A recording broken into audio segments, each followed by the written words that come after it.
नमस्कार मित्रमैत्रिणींनो, आज आपण बनवणार आहोत कैरीचं लोणचं। यासाठी मी कैरीच्या फोडींना मीठ आणि हळद लावून रात्रभर भिजत ठेवलं होतं, नंतर त्या सुकवून घेतल्या। इथे मी मोहरीची डाळ, बडीशोप घेतली आहे। आता गॅस ऑन करून घेते आणि एक छोटा चमचा मेथीचे दाणे थोडेसे भाजून घ्यायचे। अगदी हलके भाजायचे, वास येईपर्यंत, नाहीतर लगेच ते काळे पडतात। आता आपण हे सगळं मिक्सरच्या भांड्याला वाटून घेणार आहोत। बडीशोप टाकली आहे, नंतर मेथीचे दाणे,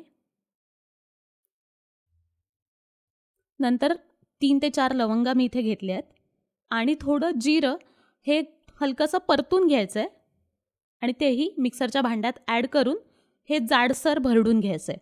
अगदी बारीक करायला नको, कारण मग त्याचा स्वाद येणार नाही। आता आपलं हे वाटून झालेलं आहे। इथे मी आता तेल गरम करायला ठेवते। तेल एकदम कडकडीत गरम करून घ्यायचं आहे।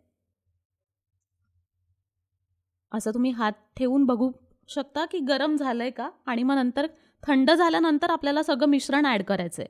इथे मी थंड झाल्यानंतर हिंग, हळद, लाल तिखट हे ॲड करून घेतलं आहे। आता मोहरीची डाळ त्यात टाकते। मी इथे साधारण एक 35 ग्रॅम मोहरीची डाळ घेतली आहे। त्यानंतर मिक्सरला वाटलेलं मिश्रण आपण त्याच्यात ॲड करतोय आणि छान एकजीव करून घ्यायचं आहे।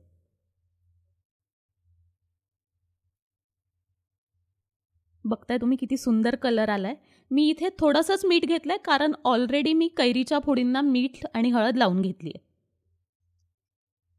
सगळं छान एकत्र करून घ्या। इथे मी हे काश्मीरी लाल मिर्च पावडर टाकते थोडंसं, जेणेकरून रंग छान यावा।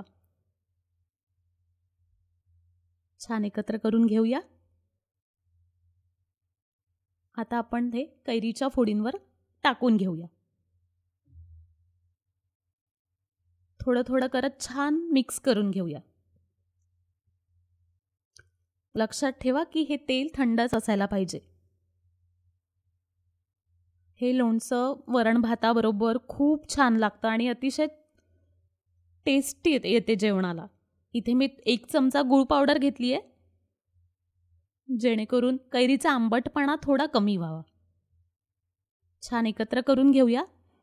अशा प्रकारे आपलं हे लोणचं तयार आहे। तुम्ही मोहरीच्या डाळीचं प्रमाण कमी जास्तही करू शकता आवडीनुसार। लोणचं तयार आहे, आपण भरणीत भरून घेऊया। तयार आहे आपलं वर्षभर टिकणारं कैरीचं आंबट गोड लोणचं। माझ्या चॅनलला सबस्क्राईब करायला विसरू नका, फॉलो करा। पुढच्या रेसिपीसह नक्की भेटू।